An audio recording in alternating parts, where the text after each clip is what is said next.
Hello students, अपन अपना 2024 का exam का क्वेश्चन पेपर सॉल्व कर रहे थे चैप्टर वाइज।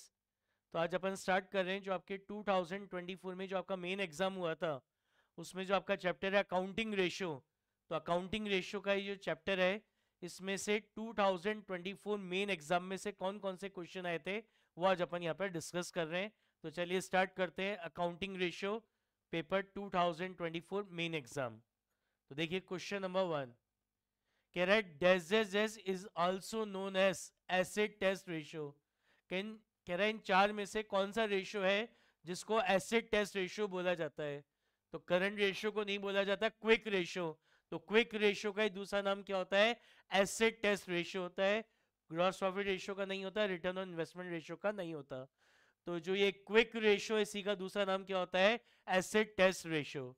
तो आपका आंसर क्या होगा? B, quick ratio. राइट, चलिए स्टार्ट करते हैं क्वेश्चन नंबर 2। ये भी एमसीक्यू है 1 मार्क का। कह रहा है क्विक रेशियो मैगमार्ट लिमिटेड इज 1.5:1। कह रहा है कंपनी है, इसका जो क्विक रेशियो है 1.5:1 है। कह रहा है which of the following transaction will result in decrease in this ratio. कह रहे हैं इन चार में से कौन सी ट्रांजेक्शन होंगी जिससे आपका ये क्विक रेशियो डिक्रीज हो जाए। अभी क्या है? 1.5:1 है। तो इनमें से कौन सी ट्रांजेक्शन से आपका ये क्विक रेशियो डिक्रीज हो जाएगा, वो आपसे पूछ रहा है। तो ऐसे जब क्वेश्चन आते हैं तो उसको कैसे सॉल्व करते हैं? जैसे अभी क्वेश्चन में दे रखा है क्विक रेशियो क्या है? 1.5:1 है। तो क्विक रेशियो कैलकुलेट करने का फॉर्मूला क्या होता है?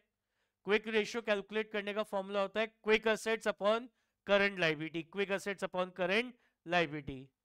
तो यहाँ पे मैंने अज्यूम करा, क्या अज्यूम करा? मैंने अज्यूम करा कि मेरे जो क्विक असेट्स है वो 1,50,000 के हैं और मेरी जो करंट लाइबिलिटी वो 1 लाख की है। हो गया ना? Quick assets 1,50,000, current liability 1 lakh, तो क्या हो गया? 1.5:1। तो मैंने ये अज्यूम करा है कि मेरे जो क्विक असेट्स हैं वो 1,50,000 के हैं और मेरी जो करंट लाइबिलिटी वो कितने की है? 1 लाख की है। अब यहाँ पे फर्स्ट ट्रांजेक्शन क्या कह रही है? Sale of goods costing ₹10,000 for ₹12,000। कह रहे 10,000 के कॉस्ट प्राइस के गुड्स हमने 12,000 में सेल कर दिए। तो इससे क्या होगा? 10,000 के कॉस्ट प्राइस के गुड्स सेल कर रहे हैं, तो इससे आपके स्टॉक के नाम का करंट एसेट कम हो जाएगा 10,000 से। और कितने में सेल करा है? 12,000 में सेल करा है। तो कैश के नाम का करंट एसेट आ जाएगा कितने रुपए का? 12,000 रुपीज का। तो आपके क्विक असेट्स अभी 1,50,000 है और करंट लाइबिलिटी 1 लाख है। तो स्टॉक के नाम का करंट एसेट तो जा रहा है, तो स्टॉक क्विक असेट में इंक्लूड होता भी नहीं है। लेकिन 10,000 का स्टॉक 12,000 में बेचा है, तो कैश के नाम का करंट एसेट आ रहा है। और जो कैश के नाम का करंट एसेट होता है क्विक असेट्स के अंदर इंक्लूड होता है। तो आपके जो क्विक असेट है इस ट्रांजेक्शन से, आपके जो क्विक असेट्स हैं ये इंक्रीज हो जाएंगे कितने रुपए से?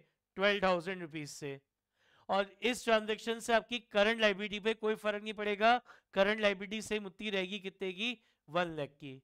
तो क्विक रेशियो क्या हो जाएगा? Quick asset is 1,62,000, current liability कितनी है? 1 लाख। क्या हो गया? 1.62:1।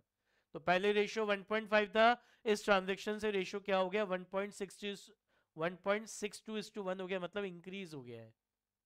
नाउ सेकंड ट्रांजेक्शन क्या कह रहा है?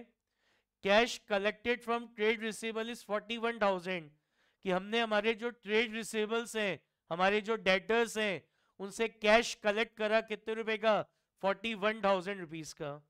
तो हमारे क्विक असेट्स कितने हैं? 1,50,000 अपन ने जो अज्यूम करे थे, और करंट लाइबिलिटी अपन ने अज्यूम करी थी 1 लाख की।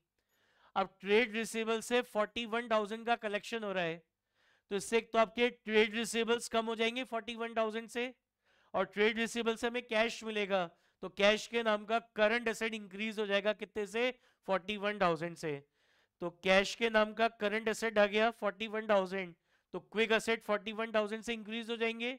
और ट्रेड रिसीवेबल से कैश कलेक्ट हुआ है, तो ट्रेड रिसीवेबल्स नाम का करंट एसेट कम हो जाएगा कितने से? 41,000 से। तो इससे आपके क्विक एसेट्स पे कोई इफेक्ट नहीं पड़ेगा और इससे आपकी करंट लाइबिलिटी पे भी कोई इंपैक्ट नहीं पड़ेगा। तो इस ट्रांजेक्शन के बाद क्विक रेशियो क्या होगा? Quick asset is 1,50,000, current liability is 1 lakh. क्या हो गया? 1:1, सेम रहा, कोई चेंज नहीं हुआ। नाउ सी पार्ट क्या कह रहा है? परचेज करे गुड्स कैश में 38,000 के। हमने 38,000 के गुड्स कैश में परचेज करे, तो इससे क्या होगा? एक तो स्टॉक के नाम सॉरी, स्टॉक के नाम का करंट एसेट आएगा 38,000 से, और कैश के नाम का करंट एसेट कम हो जाएगा कितने से, 38,000 से। तो जो आपका स्टॉक होता है वो तो क्विक असेट्स के अंदर इंक्लूड नहीं होता, बट कैश इंक्लूड होता है।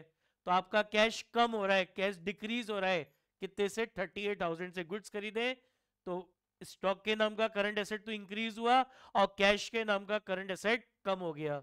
और कैश किसके अंदर इंक्लूड होता है, क्विक असेट्स। तो इससे आपके क्विक असेट्स कम हो जाएंगे 38,000 से। तो क्विक असेट्स कितने रह गए, 1,12,000 के। और इससे आपकी करंट लाइबिलिटी पे कोई फर्क नहीं पड़ेगा, करंट लाइबिलिटी उतनी रहेगी 1 लाख। तो क्विक रेशियो क्या होता है, quick asset upon current liability. तो क्विक असेट्स अब कितने हो गए, 1,12,000 के। करंट लाइबिलिटी कितने की हो गई, 1 लाख की। तो क्विक रेशियो क्या हो गया, 1.12:1। Now लास्ट कह रहा है क्रेडिटर्स वर पेड 11,000। हमने क्रेडिटर्स को 11,000 रुपीज कैश पे कर दिया। तो क्रेडिटर्स को कैश पे कराए, तो कैश के नाम का क्विक असेट कम हो जाएगा। तो कैश के नाम का क्विक असेट 11,000 से कम हो जाएगा। और क्या किसको पे कर रहे हो, क्रेडिटर्स को। तो क्रेडिटर आपकी करंट लाइबिलिटी होती है। तो नीचे आपकी करंट लाइबिलिटी भी कम हो जाएगी कितने से, 11,000 से। तो क्विक असेट्स रह गए 1,39,000 और करंट लाइबिलिटी हो गई 89,000। तो क्विक रेशियो क्या हो जाएगा, quick asset upon current liability, that is 1.56:1। अभी आपसे पूछ क्या रहा था कि इनसे कौन सी ट्रांजेक्शन से आपका एक क्विक रेशियो डिक्रीज होगा। तो पहले क्या था, 1.5:1 था। इस फर्स्ट ट्रांजेक्शन के बाद ये 1.62 हो गया। तो यहाँ तो इंक्रीज हो रहा है। यहाँ पे क्या हो रहा है, ये 1:1 हो गया। सॉरी, कितना हो गया, 1.5:1। तो यहाँ पे तो कोई चेंज ही नहीं आ रहा। यहाँ पे क्या हो गया, ये 1.12:1 हो गया। तो 1.5 से 1.12 हो गया। तो यहाँ पे क्या हो गया, डिक्रीज हो गया। तो आपसे यही पूछा था कि इनमें से कौन सी ट्रांजेक्शन में आपका क्विक रेशियो डिक्रीज हो जाएगा। तो कौन सी ट्रांजेक्शन में, इस सी ट्रांजेक्शन में करंट रेशियो डिक्रीज हो रहा है, और लास्ट में भी ये इंक्रीज हो रहा है 1.56। तो आपका आंसर क्या होगा, आंसर होगा सी। परचेज करेंगे गुड्स कैश में 38,000 के, तो इससे आपका क्विक रेशियो क्या हो गया, डिक्रीज हो गया, 1.12:1 हो गया। समझ में आई बात, ये कितना है, 1.5:1 है। नाउ नेक्स्ट क्वेश्चन देखते हैं क्या कह रहा है। A business has a current ratio 3:1, quick ratio है 1.2:1। कह रहा है वर्किंग कैपिटल है 1,80,000 की। Calculate total current asset and inventory. आपको टोटल करंट एसेट और टोटल इन्वेंट्री कैलकुलेट करनी है। तो देखो, सबसे पहले आपको करंट रेशियो दे रखा है 3:1। नाउ करंट रेशियो क्या होता है, करंट रेशियो होता है current asset upon current liability. तो करंट रेशियो दे रखा है 3:1। तो ये 3:1 दे रखा है, is equal to current asset upon current liability. ये करंट लाइबिलिटी है, डिवाइड हो रही है, ऊपर जाके मल्टीप्लाई हो जाएगी। तो हम क्या इसको ऐसे लिख सकते हैं, 3 current liability is equal to current asset. ठीक है, आगे क्या कह रहा है, क्विक रेशियो क्या है, 1.2:1 है। तो what is quick ratio, quick ratio होता है quick assets upon current liability. क्या है ये, 1.2:1 है। तो इसको ऐसे लिख सकते हैं, 1.2 is equal to quick asset upon current liability. ये करंट लाइबिलिटी है, डिवाइड हो रही है, यहाँ जाके मल्टीप्लाई हो जाएगी। तो हम इसको इस तरीके से लिख सकते हैं कि quick asset is equal to 1.2 current liability. यहाँ डिवाइड हो रही थी, ऊपर जाके मल्टीप्लाई हो गई। अब आपको क्वेश्चन में कह रहा है वर्किंग कैपिटल 1,80,000 की है। तो now what is working capital, working capital होती है current asset minus current liability. तो वर्किंग कैपिटल कितनी है, वर्किंग कैपिटल है आपकी 1,80,000। नाउ ये क्या था, फॉर्मूले में करंट एसेट था। तो यहाँ पे अपन ने देखा था इस वाले पॉइंट में कि करंट एसेट किसकी इक्वल है, 3 करंट लाइबिलिटी। तो मैंने इस करंट एसेट की जगह क्या लिख दिया, 3 करंट लाइबिलिटीज लिख दिया माइनस करंट लाइबिलिटी। तो 3 करंट लाइबिलिटी में से 1 करंट लाइबिलिटी को माइनस करेंगे तो ये क्या हो गई, 2 करंट लाइबिलिटी हो गई। अब 2 यहाँ मल्टीप्लाई हो रहे हैं, यहाँ जाके डिवाइड हो जाएगा। तो 1,80,000 divided by 2 is equal to current liability. तो आपकी करंट लाइबिलिटीज आ गई कितने की, 90,000 रुपीज की करंट लाइबिलिटी आ गई। आई बात समझ में। अब आपको क्या चाहिए था, सबसे पहले करंट एसेट। तो यहीं से अपन लेते हैं कि करंट एसेट किसकी इक्वल है, करंट एसेट इक्वल है 3 करंट लाइबिलिटी के। करंट एसेट किसकी इक्वल है, 3 करंट लाइबिलिटी। तो करंट लाइबिलिटी आपने निकाल दी है 90,000। तो ये करंट लाइबिलिटी की जगह 90,000 लिख देंगे, तो 3 into 90,000 is equal to current asset, तो आपके करंट एसेट्स आ गए 2,70,000। तो पहली चीज आपसे क्वेश्चन में ये पूछा था कि करंट एसेट्स कितने होंगे, तो ये हमारा फर्स्ट आंसर आ गया, current asset is equal to 2,70,000। अब वो आपसे इन्वेंट्री पूछ रहे हैं, सेकंड क्या पूछ रहा है, इन्वेंट्री। तो उसके लिए अपन क्विक एसेट्स देखते हैं। तो यहाँ पे अपन ने देखा था ये इधर कि quick asset is equal to क्या है, 1.2 करंट लाइबिलिटी है। क्विक एसेट्स बराबर क्या है, 1.2 करंट लाइबिलिटी है। तो करंट लाइबिलिटी अपन ने निकाली 90,000, तो 1.2 into 90,000 is equal to quick assets. तो आपके क्विक एसेट्स आ गए 1,08,000 के। अब आपको पता है क्विक एसेट्स कैसे कैलकुलेट करते हैं। क्विक एसेट्स अपन कैलकुलेट करते हैं current asset minus inventory minus prepaid expense. तो क्विक एसेट्स अपन ने निकाली 1,08,000 के, करंट एसेट्स अपन ने निकाले थे 2,70,000, इन्वेंट्री हमें कैलकुलेट करनी है, प्रीपेड एक्सपेंस नहीं है तो जीरो। तो ये इन्वेंट्री यहाँ माइनस यहाँ जाके प्लस हो जाएगी और 1,08,000 उधर जाके माइनस हो जाएगा। तो inventory is equal to 2,70,000 minus 1,08,000, तो आपकी इन्वेंट्री क्या आ गई 1,62,000। तो सेकंड ये आपसे यही पूछा था व्हाट इज द इन्वेंट्री, तो इन्वेंट्री की वैल्यू आ गई 1,62,000। क्लियर है, समझ में आ गई बात। नेक्स्ट देखिए क्या कह रहा है, calculate operating profit ratio from the following information. Revenue from operation is 10 lakh, gross profit is 25% on cost. क्या निकालना है, ऑपरेटिंग प्रॉफिट रेशियो निकालना है। रेवेन्यू फ्रॉम ऑपरेशन है 10 लाख का, ग्रॉस प्रॉफिट है 25% on cost, office and administration expenses 18,000, selling and distribution expenses 12,000 and loss by theft is 20,000। क्या निकालना है, you have to calculate operating profit ratio. कैसे कैलकुलेट करते हैं operating profit ratio, operating profit ratio होता है operating profit divided by net revenue from operation into 100। अब ये ऑपरेटिंग प्रॉफिट कैसे निकालते हैं, ऑपरेटिंग प्रॉफिट निकालते हैं gross profit minus operating expense plus operating income. तो सबसे पहले इस फॉर्मूले में आपको क्या चाहिए, ग्रॉस प्रॉफिट चाहिए। तो क्वेश्चन में क्या कह रहा है यहाँ पे, ग्रॉस प्रॉफिट क्या है, 25% ऑन कॉस्ट है। What is gross profit, 25% on cost. तो परसेंटेज किसके ऊपर है, कॉस्ट पे। तो यूनिटरी मेथड से सॉल्व करते हैं अपन, यूनिटरी मेथड यूज करके ग्रॉस प्रॉफिट निकालते हैं। तो जिसके ऊपर भी परसेंटेज होती है उसको हम 100 मानते हैं। तो क्या कह रहा है, ग्रॉस प्रॉफिट 25% ऑन कॉस्ट है।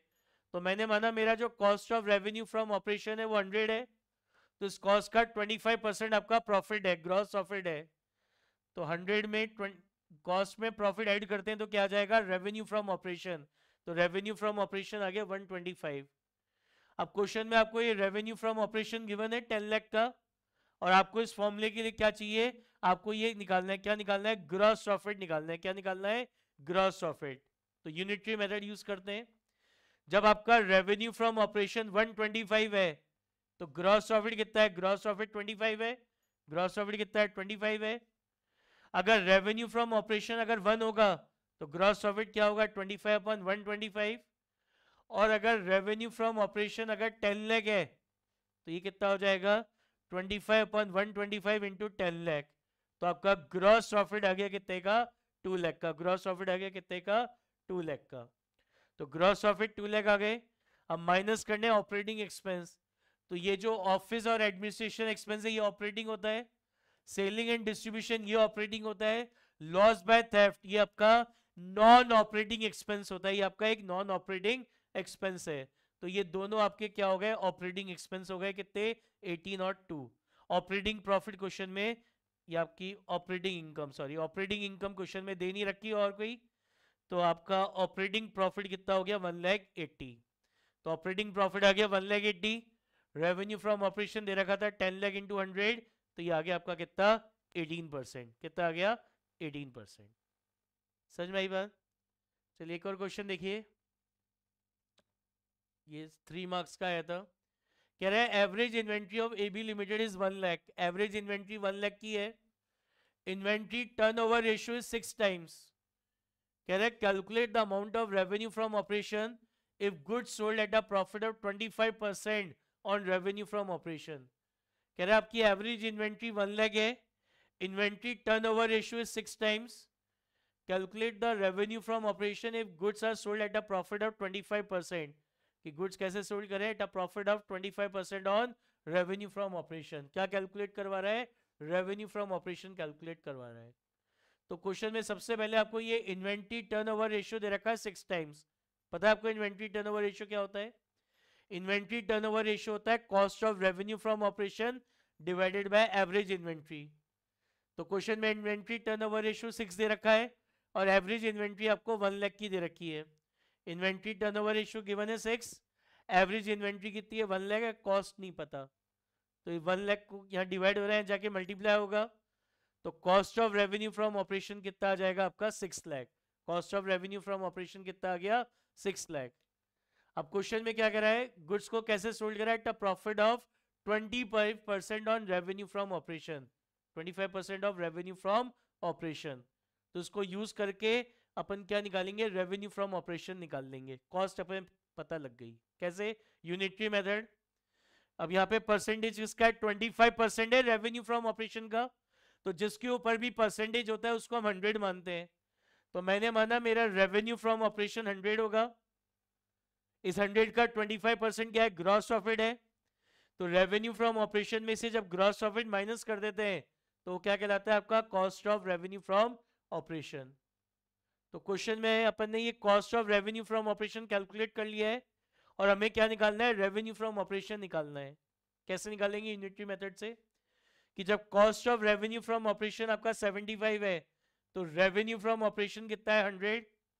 1 होगा तो कितना हो जाएगा? 100 अपॉन 75. और अगर ये कॉस्ट अगर 6 लाख है तो रेवेन्यू फ्रॉम ऑपरेशन क्या होगा? 100 अपॉन 75 इंटू 6 लाख. तो रेवेन्यू फ्रॉम ऑपरेशन आपका कितना आ गया? 8 लाख. तो क्वेश्चन में यही पूछा था what is the revenue from operation. तो रेवेन्यू फ्रॉम ऑपरेशन आ गया कितना? 8 लाख. समझ में आया? तो आज अपन ने इसमें सॉल्व करे 2024 मेन एग्जाम के अकाउंटिंग रेशियो के क्वेश्चंस. अब नेक्स्ट लेक्चर में हम डिस्कस करेंगे कि 2024 में जो आपका कंपार्टमेंट का एग्जाम हुआ था उसमें से अकाउंटिंग रेशियो में से कौन कौन से क्वेश्चंस आए थे. वो अपन नेक्स्ट लेक्चर में डिस्कस करेंगे. ठीक है, चलिए, ऑल द बेस्ट.